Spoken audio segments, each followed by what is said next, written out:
episode we'll try to do in English. Oh. So excuse my, but let's do it a bit Nor-English. En blanding alltid bra. Takk. Vi fyrer egentlig løs. What should we actually talk about when we talk about the stortingsvalg? Kimberly. As seen from your role as CEO of Microsoft Norway. Yeah. Å få fart I det. Yes, English. Yes, I can do that too. I think the last 12 months have shown us that the combination of being great at digital and being great at sustainability is an unbeatable combination. These are two incredibly big macro trends.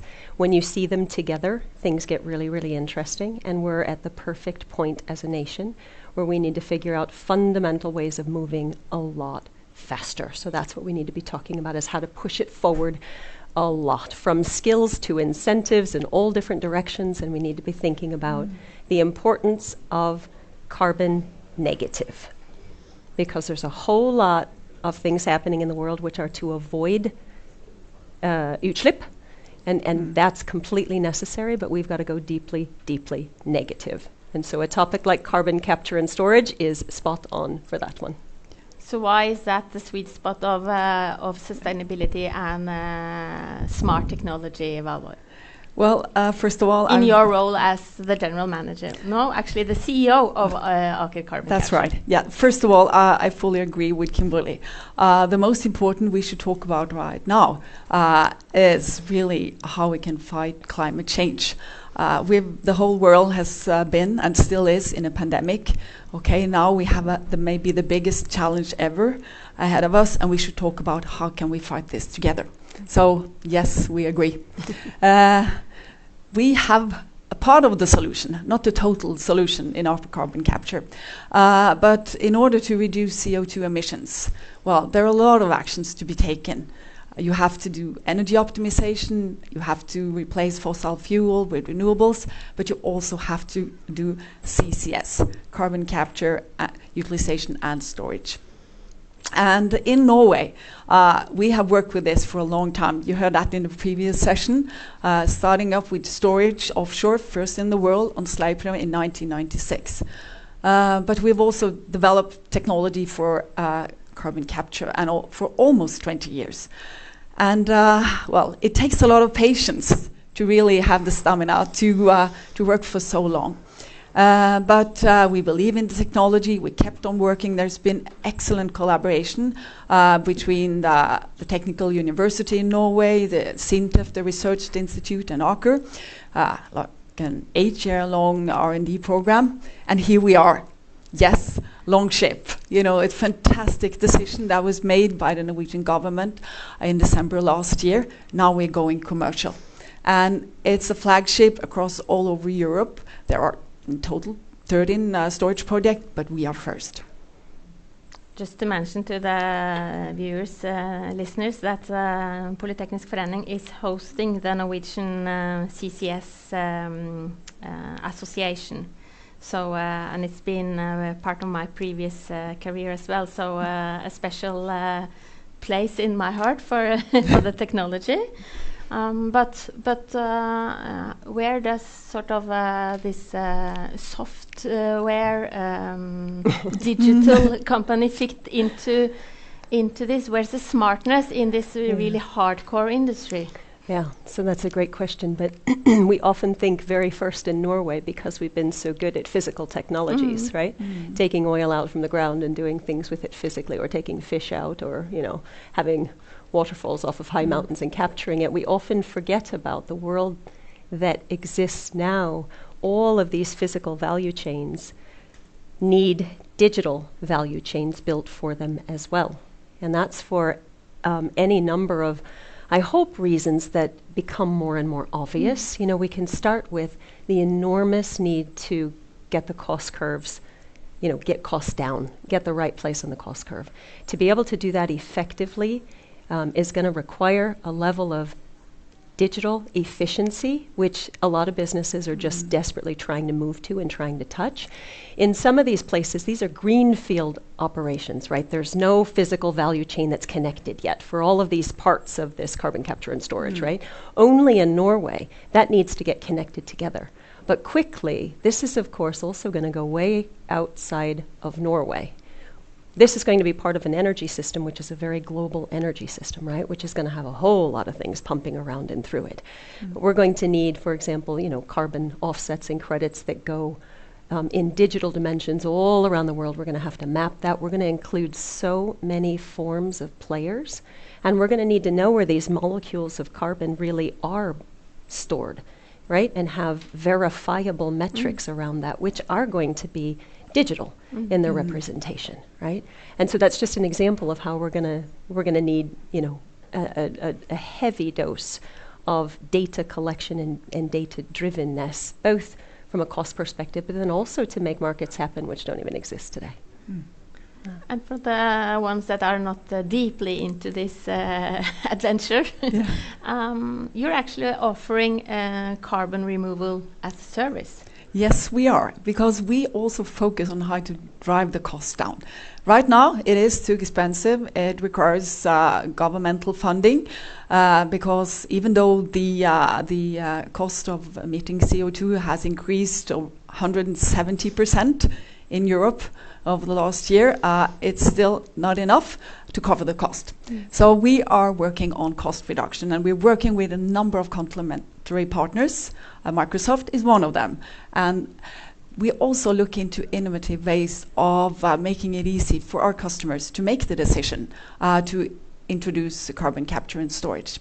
And that's why we came up with the solution of carbon capture as a service, carbon capture made easy.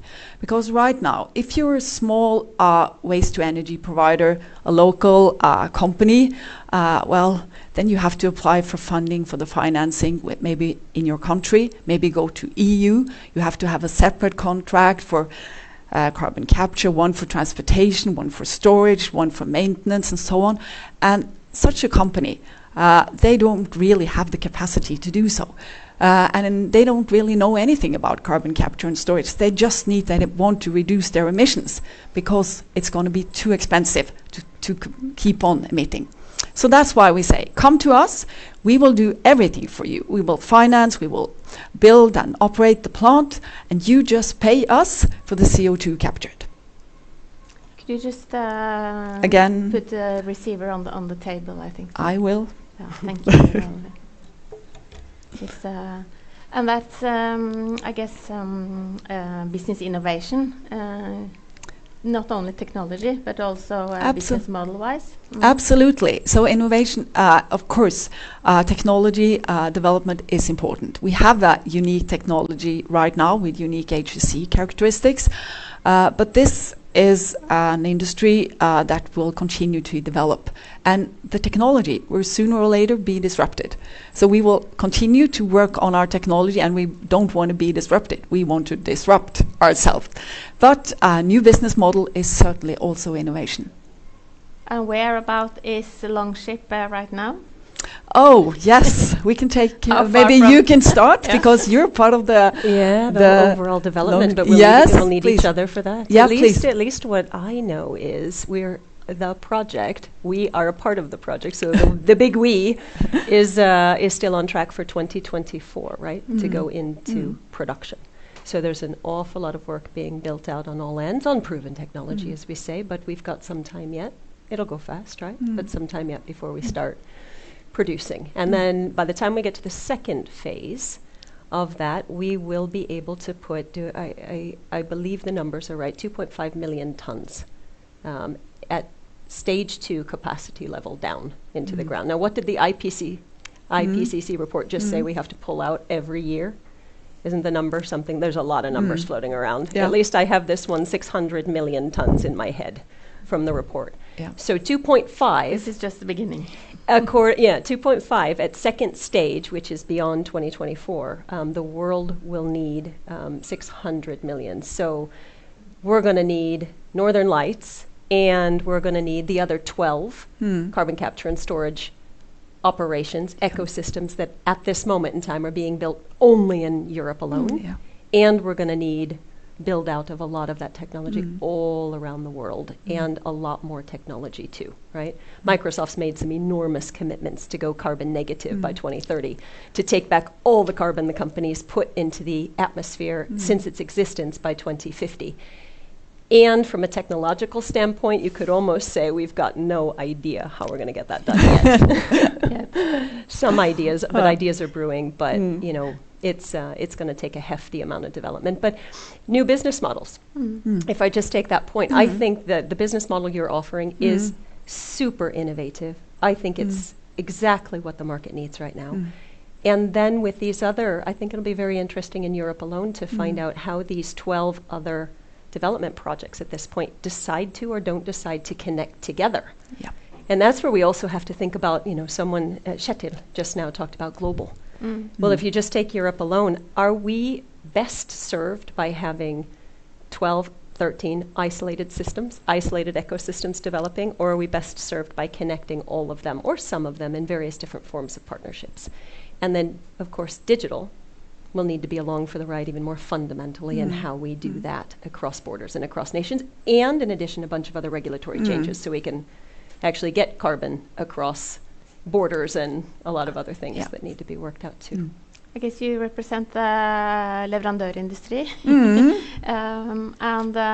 but there's also an important dimension on the sort of carbon highway, using the Norwegian continental shelf for this interconnection of all the projects.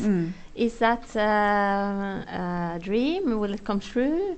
Can you sort of explain this well, yeah, there are so many concepts in the pipeline, so I don't know exactly what you're referring to, but I can share with you a concept where we are combining, carbon capture technology with blue hydrogen production, which is a very innovative and good idea. Aker has been in dialogue with Aker kommune in Norway, and that is where the Nyhamna terminal is. It's where the gas from Ormen Lange, the second biggest gas field on the continental shelf, and Aasta Hansteen are coming into a terminal before it's routed to UK, and there it's covering over 20% of the UK gas. And the plan now is working together with Shell and Cape Omega to establish a blue hydrogen plant, and that is hydrogen produced from natural gas with carbon capture and storage. And then you can also produce blue ammonia, you can produce proteins and so on. It's a fantastic opportunity. And with access with offshore wind to this plant, you can continue and you can make green hydrogen. And for me, in the future, you can see a mixture of various type of renewable and low carbon industries. And well, the potential is so big, but we have to act now. We cannot wait till the end of the decade before we have finished all these other projects. We have to do it right now and start now. Since this is PolyPolitikk from Arendalsuka, then at least there is sort of a consensus on the urgency, maybe not the urgency, but at least the necessity of carbon removal as such.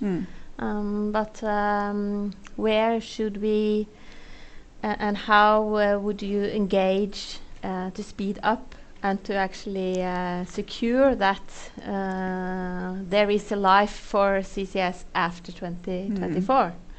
Or phase 2? Well, as I said, we need to get the cost down, and we need to work with partners. We are a small company, but we have a number of complementary partners, and Microsoft being one of them. And we work together with Ørsted in Denmark.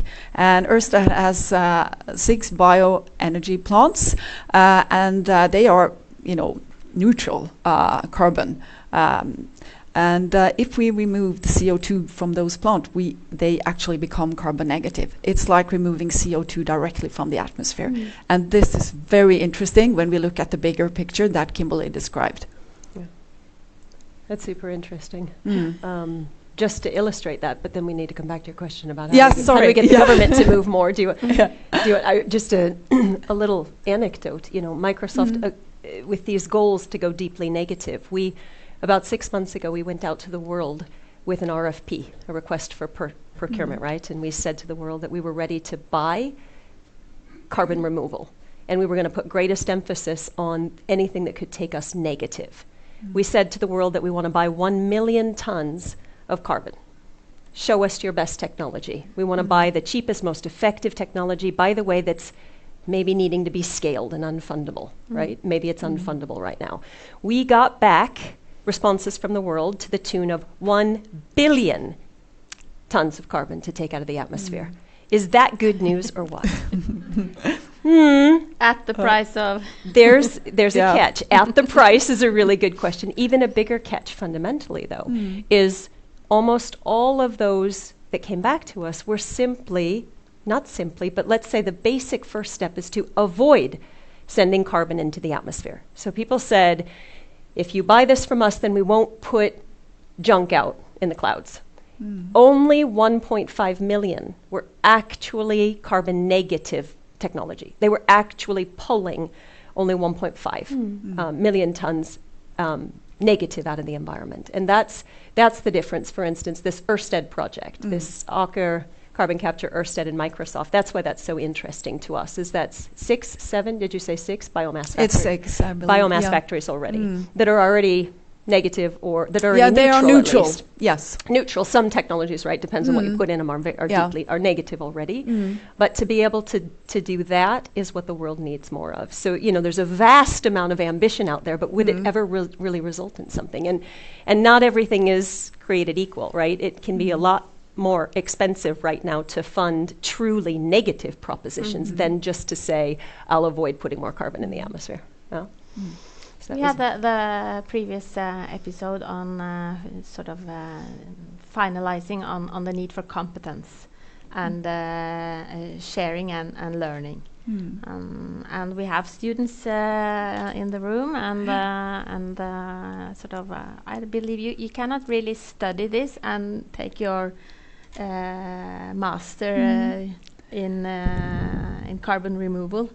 So to say, you have to. So where does the competence and part fit into this adventurous development that you describe?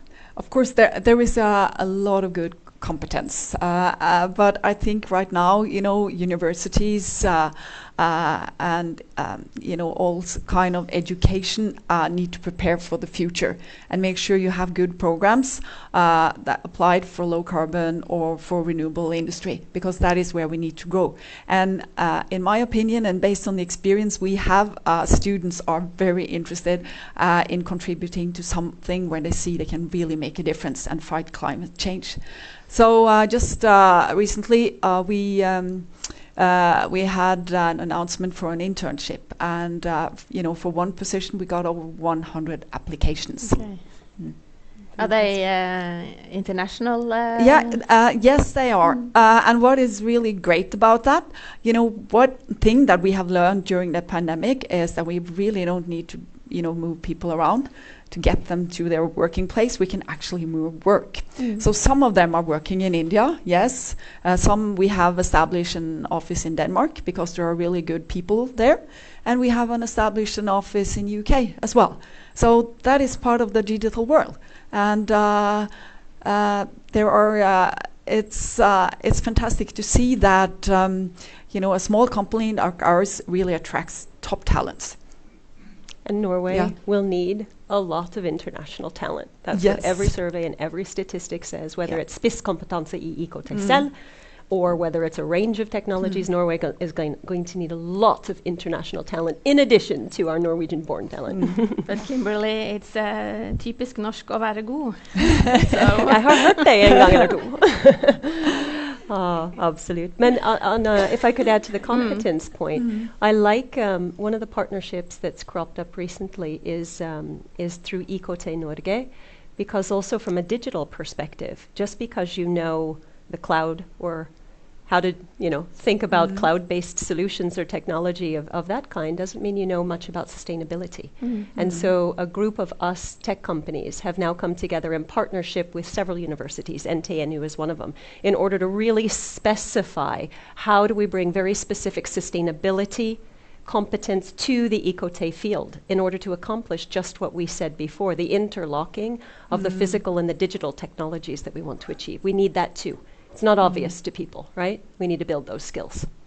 That's why we love Polyteknisk, because it's actually, interdisciplines since 1852. Yeah. So in 2027, when we celebrate 175 years, I hope you both will be celebrating success with both partnership and deployment of the technology. Some final words on as input to what we should talk about when we talk about the stortingsvalget.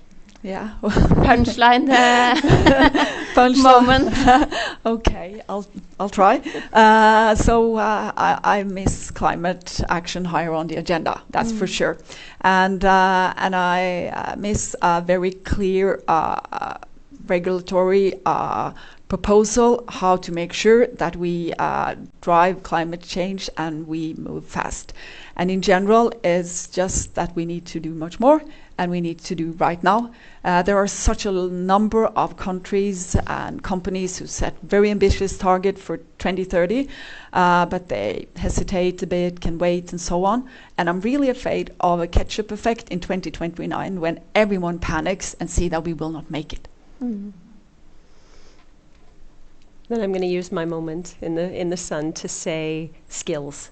One thing we are is we're a nation of 5 million people who are enjoy a proposition. We're incredibly digital already. We're incredibly rich. We are so well connected as a society.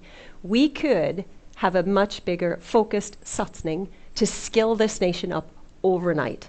We could do something that no other country or few other countries accomplish in the space of 1 or 2 years and set us on the map with the skills foundation to do everything else that's wonderful, complicated, and exciting. But we've got to do something fundamentally different to get that to happen, and we can. Yes, we can. Yes, we can. Thank you so much, Kimberly Mathisen, the General Manager of Microsoft Norway. Likewise, thanks a lot, Valborg Lundegaard, the CEO of Aker Carbon Capture. With the two of you, I'm sure we actually can make it happen. Thank you so much. Thank you so much.